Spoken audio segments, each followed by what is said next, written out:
베드로전서 1장 1절로 9절 말씀 제가 봉독하겠습니다. 예수 그리스도의 사도 베드로는 본도, 갈라디아, 갑바도기아, 아시아, 비두니아에 흩어진 나그네 곧 하나님 아버지의 미리 하심을 따라 성령이 거룩하게 하심으로 순종함과 예수 그리스도의 피부름을 얻기 위하여 택하심을 받은 자들에게 편지하노니 은혜와 평강이 너희에게 더욱 많을지어다. 우리 주 예수 그리스도의 아버지 하나님을 찬송하리로다. 그의 많으신 긍휼대로 예수 그리스도를 죽은 자 가운데서 부활하게 하심으로 말미암아 우리를 거듭나게 하사 산 소망이 있게 하시며 썩지 않고 더럽지 않고 쇠하지 아니하는 유업을 잊게 하시나니 곧 너희를 위하여 하늘에 간직하신 것이라. 너희는 말세에 나타내기로 예비하신 구원을 얻기 위하여 믿음으로 말미암아 하나님의 능력으로 보호하심을 받았느니라. 그러므로 너희가 이제 여러 가지 시험으로 말미암아 잠깐 근심하게 되지 않을 수 없으나 오히려 크게 기뻐하는도다. 너희 믿음의 확실함은 불로 연단하여도 없어질 금보다 더 귀하여 예수 그리스도께서 나타나실 때에 칭찬과 영광과 존귀를 얻게 할 것이니라. 예수를 너희가 보지 못하였으나 사랑하는도다. 이제도 보지 못하나 믿고 말할 수 없는 영광스러운 즐거움으로 기뻐하니 믿음의 결국 곧 영혼의 구원을 받음이라. 아멘.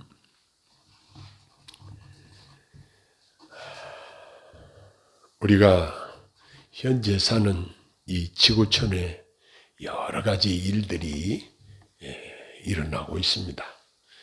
최근에 일어난 일로 미국의 실리콘밸리 은행 부도 사건을 우리가 뉴스를 통해서 접했습니다. 그 실리콘밸리 은행은 미국의 100여 개 은행 중에서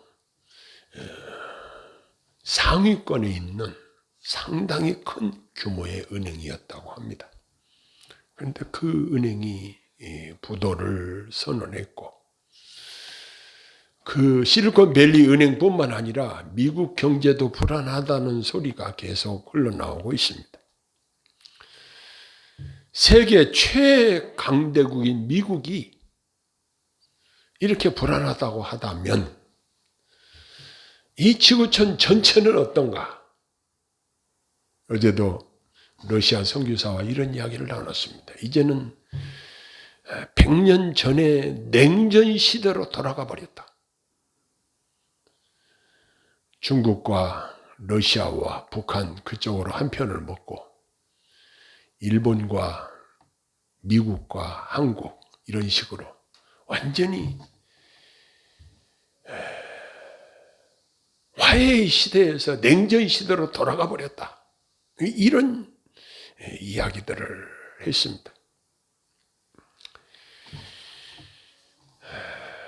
우리나라도 가계부채 문제가 심각하다는 이야기를 몇 년 전부터 경제 전문가들이 해왔습니다. 너무나 많은 빚들을 지고 있다. 1인당 부채 비율이 너무 무겁다. 너무 많다. 이런 이야기를 하고 있었는데 미국에서 계속 금리를 올리다 보니까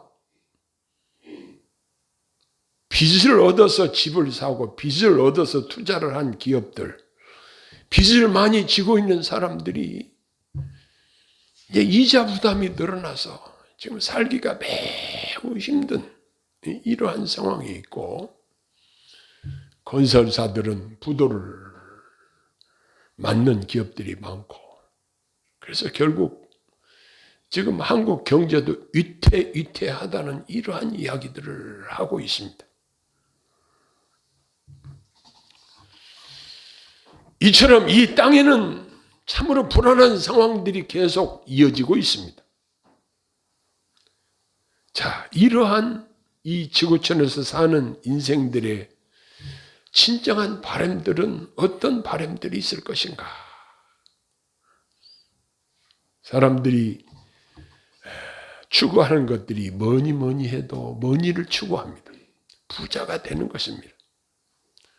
그리고 소원들을 들어보면은 여러 가지 소원들이 있지만 건강하게 사는 것이 소원이라고 이야기하는 분들도 있습니다. 그리고 큰 명예를 얻는 것을 소원으로 그것을 위해서 다름질하는 사람들도 있습니다. 그러나 그러한 것들은 누리는 기간이 유한합니다. 그리고 누릴 수 있을지도 미지수입니다. 설령 누린다고 해도 솔로몬이 간증한 말에 의하면 이 세상에서 사람들이 누리고 싶어하는 것들이 다 헛되고 헛된 것들이라는 사실을 부인할 수 없는 것입니다. 오늘 제가 읽은 본문은 베드로 사도의 편지 내용입니다. 성령의 감동으로 성도들에게 주는 편지이기 때문에 우리는 이걸 하나님의 말씀으로 받고 우리 마음판에 새기고 적용을 하는데 1절과 2절에 이 편지를 받는 수신자들을 언급하고 있는데 1절은 지역을 말하고 2절에서는 하나님 아버지의 미리 아심을 따라 성령이 거룩하게 하심으로 순종함과 예수 그리스도의 핏부름 얻게 하여 택하심을 받은 자들, 이 사람들에게 편지한다는 것입니다. 이 말씀은 인간을 구원하심에 있어서 선택은 성부 하나님께서 하신 일이고 화목케 하심은 아들 되시는 예수 그리스도께서 하신 일이고 그리고 거룩하게 하심은 제3위 하나님이신 성령께서 하신 일이라는 사실을 베드로 사도가 언급하고 있습니다. 이렇게 모든 선택받은 자들은 반드시 성령님에 의해서 거룩하게 하심을 받아야 하고 예수님의 피로 말미암아 의롭게 되어져야 하는 것입니다.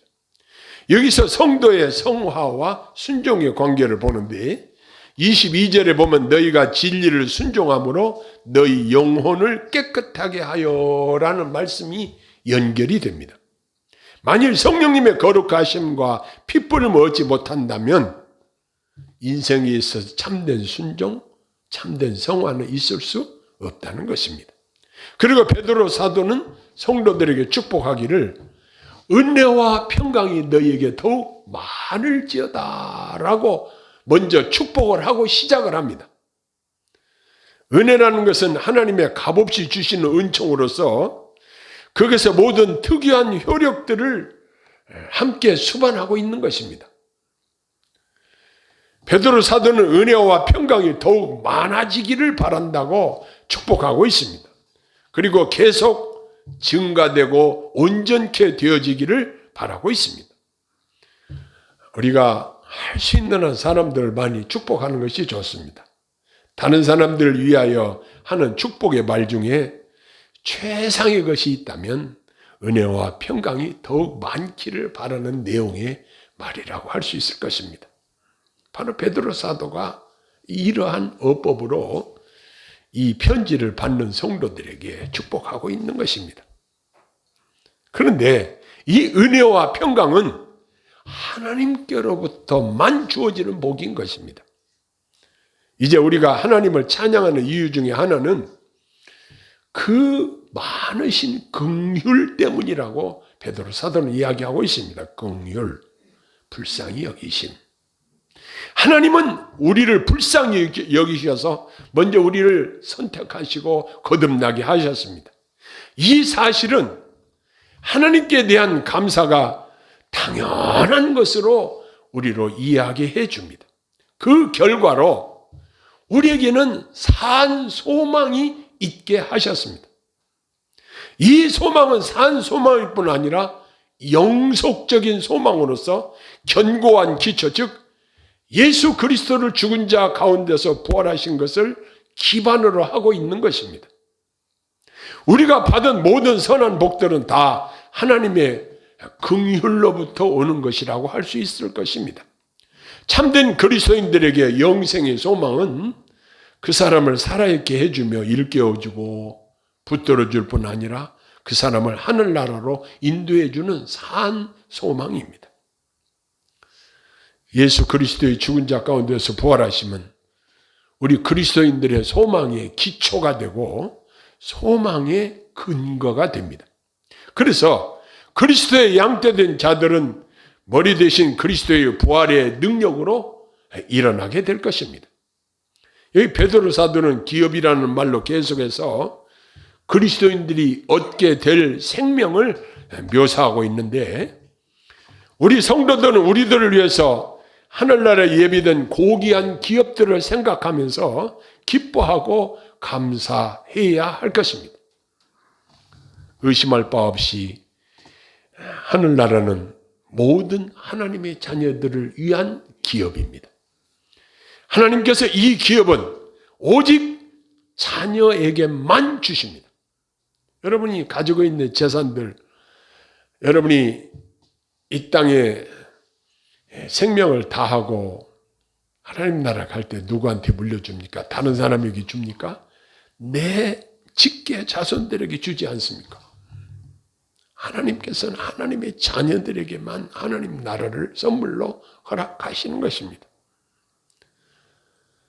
그런데 이 기업은 우리가 돈 주고 산 것이 아니라 오직 하나님 아버지께서 우리에게 주신 선물인 것입니다. 즉 우리 어떤 공로의 대가가 아니고 은혜로 주시는 것입니다.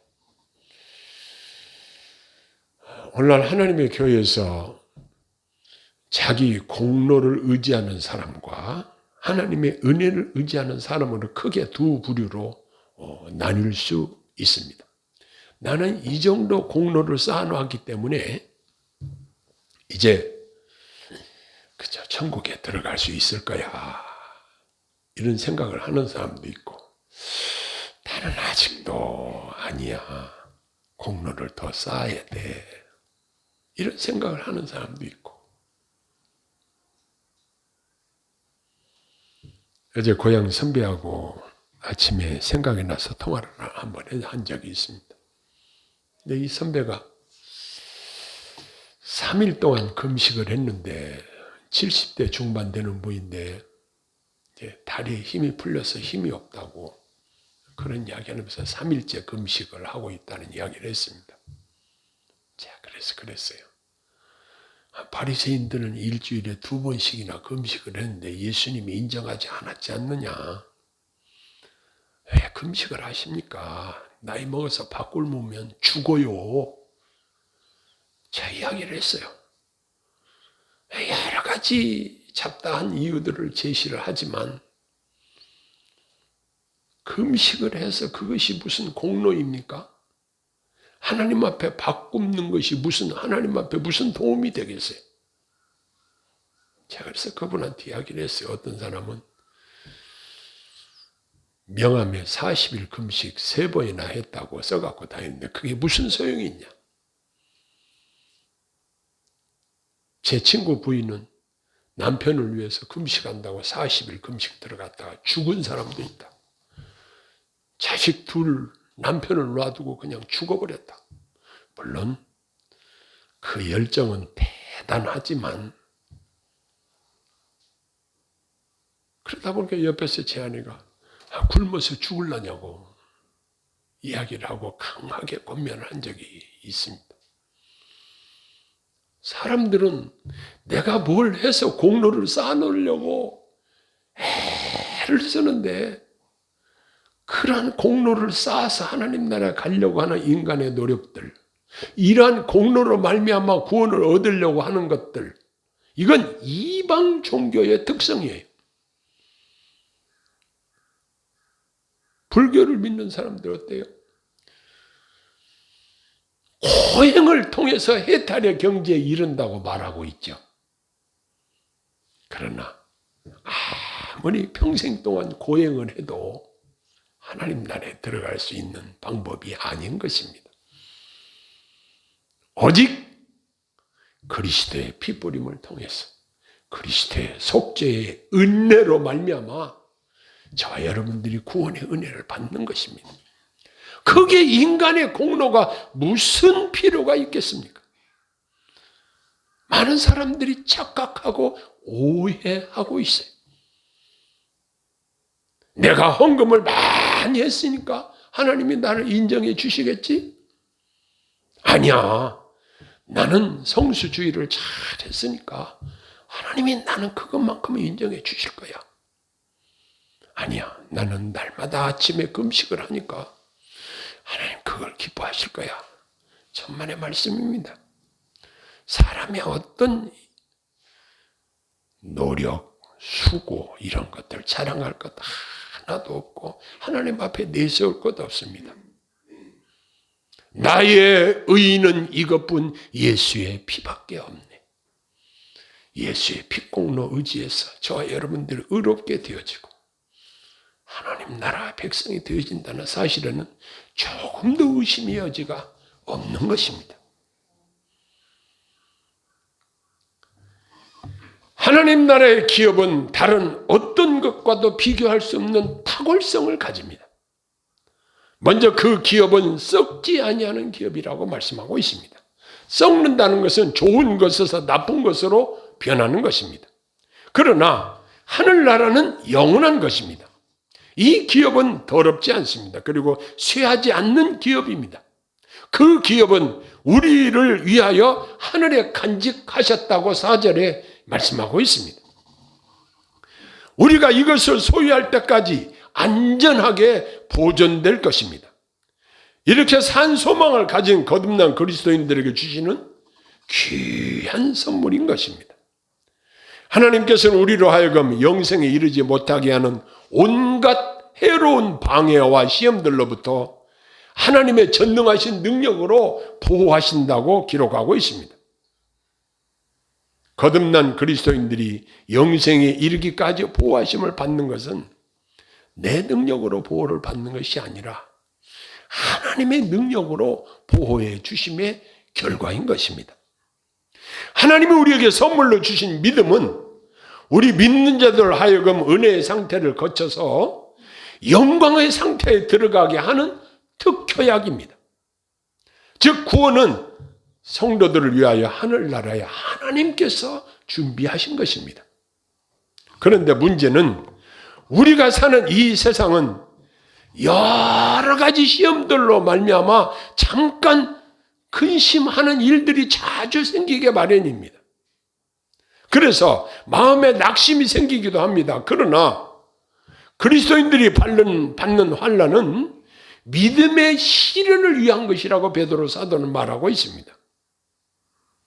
하나님께서 자기 백성을 괴롭게 해서 파멸시키려는 목적이 아니라 우리들을 연단시키기 위해서라고 한다. 마치 불순물이 섞인 금광석을 재련을 해서 이 99.9%의 순금을 뽑아내듯이 금을 단련하듯이 하나님께서 우리를 연단시키는 과정이라 이러한 믿음을 가져야 한다는 것입니다.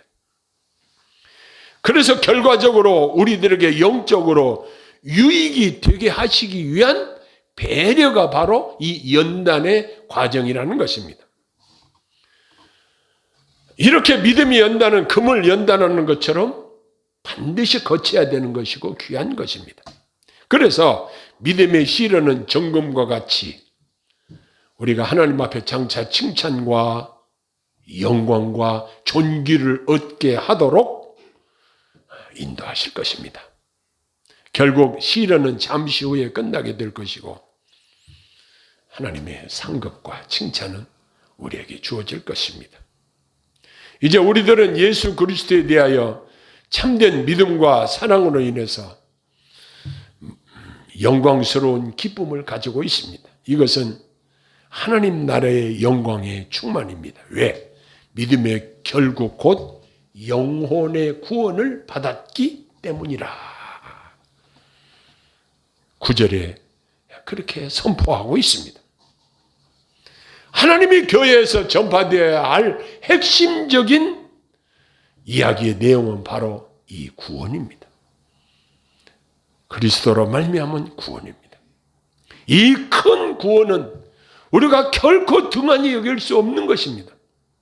오직 우리 주 예수 그리스도로 말미암아 우리에게 주어지신 것이기 때문에 그분의 십자가 희생을 통해서 저와 여러분들에게 주어진 것이기 때문에 참으로 고귀한 것입니다. 그래서 우리가 찬송하기를 이 몸의 소망 무엇인가 우리 주 예수뿐일세. 그렇습니다. 우리의 소망은 우리 주 예수 그리스도이십니다. 그래서 우리들은 예배를 통해서 주님의 영광을 찬양하고 그분을 높여드림이 마땅한 것입니다. 산 소망을 가진 성도님들은 예배를 드릴 때만 하나님을 생각한 것이 아니라 언제 어디든지 항상 우리의 삶 전체를 통해서 이 산 소망을 가지고 하나님 보시는 가운데 하나님의 명령을 따라서 행하는 것입니다. 어제는 오후 5시에 우리 친구의 딸 결혼식에 참여했습니다. 근데 제가 요즘 결혼식에 참여하면서 믿는 사람들이 결혼을 하는데 정식으로 결혼 예배를 드리면서 결혼식을 하는 것을 찾아보기가 힘듭니다.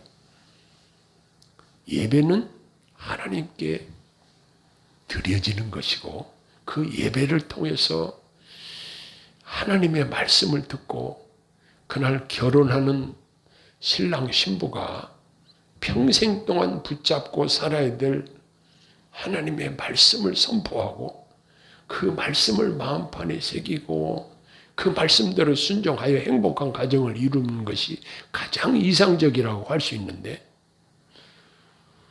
어쩌다 보니까 선교회 대표라는 그 목사님이 나와서 인도를 하는데 성원 선포만 하고는 그러한 어떤 핵심적인 중요한 것들이 다 빠져버리더라고요. 요즘은 뭐 주례 없이 결혼하는 것이 유행이기도 하다고 그러더라고요. 물론 결혼 주례를 어떻게 하느냐에도 달리 있겠지만 제가 생각하기는 우리 그리스도인들의 자녀들이 결혼을 하는데 만왕의 왕이시고 생사화복을 주장하시고 우리의 모든 사정을 아시는 하나님께서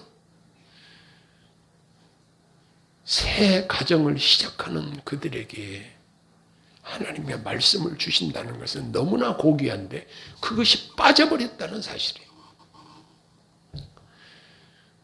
왜 이런 경향이 생겼을까?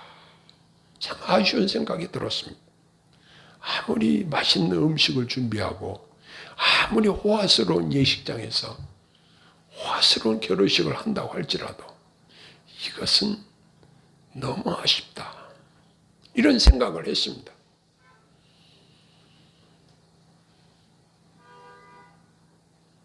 결혼식뿐만이 아니라 우리는 예배 시간만 하나님을 섬기는 것이 아니고 예배 시간만 하나님을 의식하는 것이 아니고 산 소망이신 예수 그리스도와 늘 그분이 동행하는 것을 의식하면서 사는 성도들이 산 소망을 가진 성도들의 삶인 것입니다.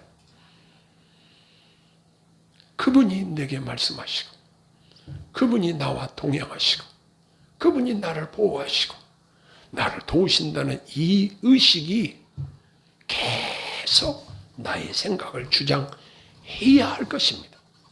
이게 바로 산 소망을 가진 자들의 삶의 유형이라고 말할 수 있을 것입니다. 사랑하는 성도 여러분, 우리가 이 땅에 사는 동안 잠깐 여러 가지 어려움과 시험을 만날 때가 있습니다. 그러나 이러한 시련들을 잘 통과하고 정금과 같이 단련된 상태로 나와서 하나님 앞에 아름다운 신앙 인격의 소유자가 되었어. 은혜와 평강이 저와 여러분 모두에게 충만하게 넘치기를 소원합니다. 기도하겠습니다. 사랑의 아버지 하나님, 저희들에게 산 소망을 주시고 산 소망 되시는 예수 그리스도를 섬기고 그분과 동행하며 그분이 인도하신 대로 살 수 있도록 마음에 허락하심을 감사합니다. 성령께서 저희들 가운데 친히 역사하셔서 매 순간 어려운 일을 당하나 또한 순조로울 때나 항상 주님 의식하며 살게 하시고 이 산 소망 가운데 즐거워하며 기뻐하며 살게 하여 주옵소서. 예수님 이름으로 감사하며 기도하옵나이다. 아멘.